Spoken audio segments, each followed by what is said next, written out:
Hello. Today I'm going to cover the demographics and some additional information about the Native American client. The only word that adequately captures the horrors that befell the native peoples of this continent at the hands of the white majority is genocide. According to Churchill in 1994, the population of native peoples in the United States fell from 12 million to 237,000 during the first 400 years of this country's history. During that period, the U.S. government expropriated, a fancy word for legal theft, 98% of native lands. Today, 2.5 million people survive, but many are riddled by debilitating alcoholism, high suicide rates, unresolved historic grief, economic hardships, and loss of cultural ways. They represent a true American tragedy. According to the 2000 U.S. Census, American Indians and Alaskan Natives, the U.S. Census category, number this population at 0.9% of the entire American population. If one includes those who identify themselves as multiracial, with Native American as one of the components, the number increases by 1.6 million. Over the past 4 decades, the Native American population has been on the rise. Between 1960 and 1990, for example, the numbers increased 255%. And since the last census count between 2000 and 2010, the population increased by another 18.4%. Adding multiracial individuals, the number leaped to an increase of 2.2 million in the last 10 years, or 110%. Some of the reasons for this upward trend include census counting has improved, birth rates are high, and mortality rates have gone down. Native American heritage and identity have been reclaimed by those who have been passing as white, black, or another race, as well as those with partial ancestry.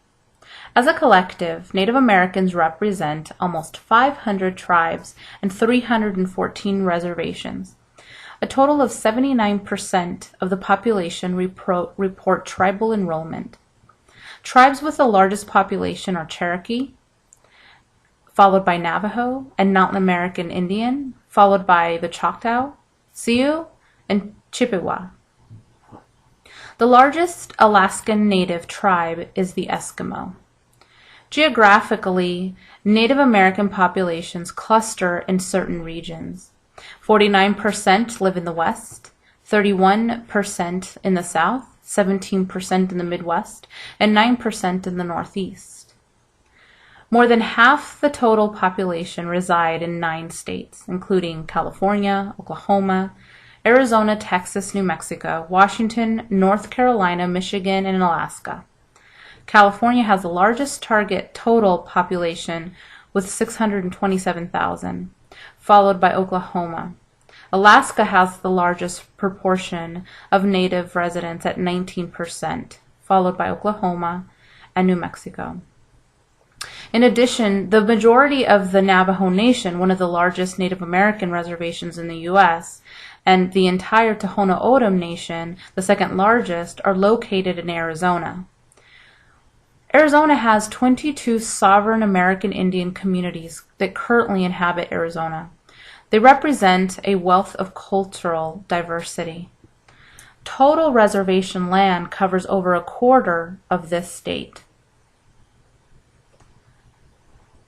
Some of the family and cultural values shared by this target population identify 5 values that are typical. Sharing and cooperation is 1. Non-interference is the 2nd. A cyclical orientation to time, 3rd. And lastly, the importance of extended family. I'll go through each one in detail. Sharing and cooperation. A quote by an Oglala Lakota elder regarding the Native American attitude towards sharing goes like this.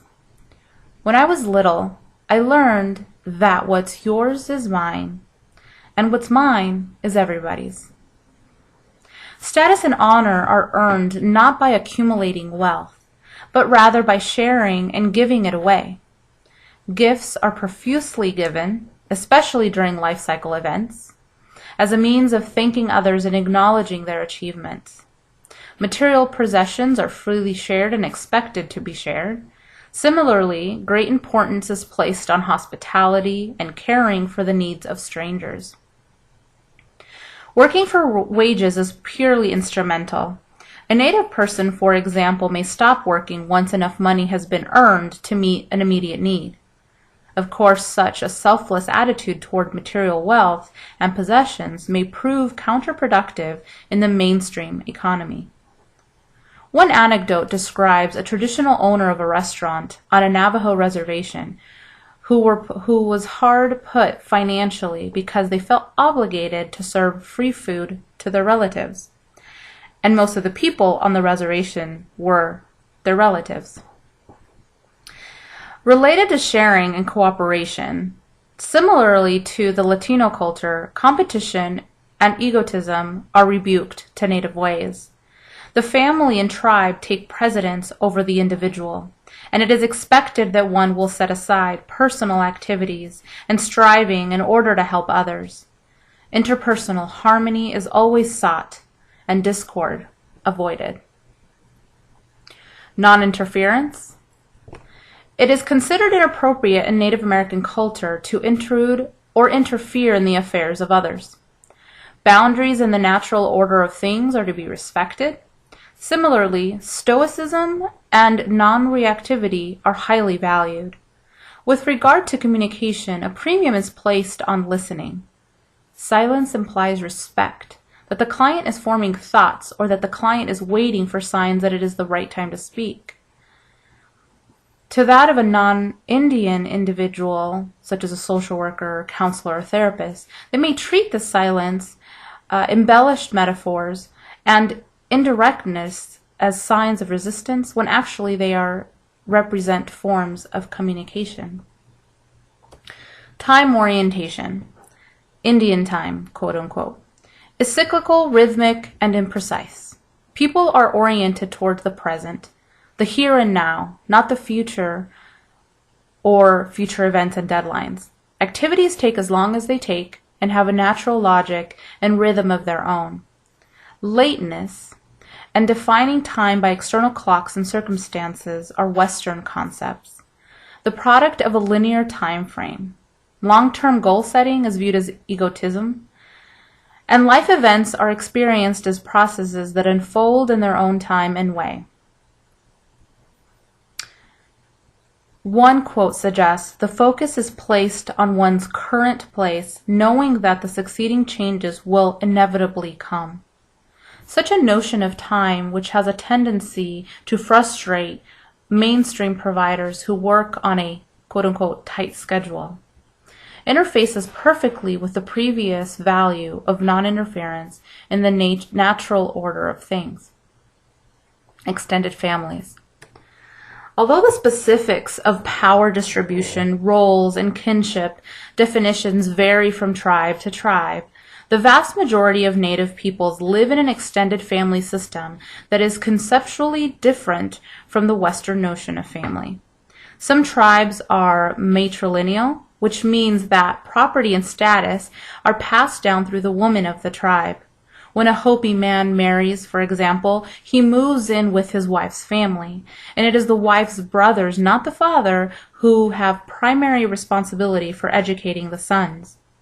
Family ties define existence, and the very definition of being a Navajo or a Sioux resident, not within the individual's personality, but rather in the intricacies of family and tribal responsibilities. It is about the tribe and not specifically solely the individual. When strangers meet, they identify themselves not by occupation or residence, but by who their relatives are. Individual family members feel a close and binding connection with a broad network of relatives, often including some who are not related by blood. That can extend as far as second cousins. The very naming of relationships, in fact, reflects the unusual closeness that exists between relatives. The term grandparent, for instance, applies not only to the parents of one's biological parents, but also to their brothers and sisters. Similarly, the concept of in-laws has no meaning within Native culture, because after entry into the family system, no distinctions are made between natural and inducted individuals. Thus, the person one would call a mother-in-law in mainstream culture is referred to as simply mother in Native cultures. The responsibility for the parenting of children is communal and shared throughout the extended family. An author points out that it is not unusual for children to live in various households of extended families while growing up. Harmony with nature. Native American cultures emphasize the interconnectedness and harmony of all living things and natural objects. This spiritual holism affirms the value and interdependence of all life forms. Nature is held in reverence, and Native peoples believe that it is their responsibility to live in harmony and safeguard the valuable resources we have been given. Here's a quote from a chief, Chief Seattle. "My mother told me every part of this earth is sacred to our people. Every pine needle, every sandy shore, every mist in the dark woods, every meadow and humming insect, the earth is our mother." This message, which implies the importance of non-interference in the natural order and stewardship over the environment, stands in stark opposition to the mainstream value of mastering, controlling, and taking what we want from the earth. The idea of spiritual harmony with the natural order also underlies Native beliefs about health and illness. Illness, both physical and emotional, reflects disharmony between the person or the collective and the natural world. Only by bringing the system back into harmony with itself can healing be achieved. Unlike other people of color, Native Americans had found it nearly impossible to assimilate upward into American society. While the other communities of color struggle to increase their underrepresentation in the ranks of the middle class, in professional and white-collar job categories, in higher education, and so on, Natives' representation in the groups is all but non-existent. So why do we have these great disparities? Well, first, if one were to construct a continuum of cultural differences of white Northern Europeans at one end and plot other cultural groups in America along that line, Native culture would almost appropriately be placed at the far extreme.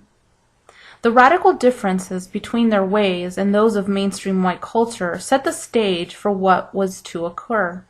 Their notions of stewardship of the land, fair play, honor, and dignity paled in comparison to mainstream values of capitalism and might makes right, and made them easy victims in a clash of cultural systems.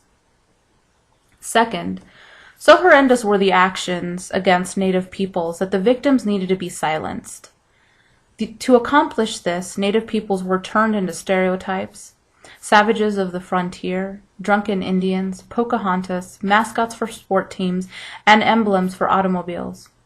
And regarding the latter, one author suggests various mechanisms of denial, such as minimizing, estimates the number of Native Americans who lived here, questioning the vitality and stability of their culture, picturing the genocide as a natural process with a life of its own, and attributing their demise to biological inferiority.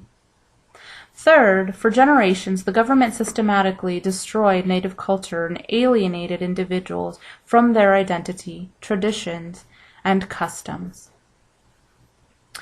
And with all this, again, I remind you to visit the additional resources provided in the module overview, as well as the chapter section that provides additional information regarding this target population.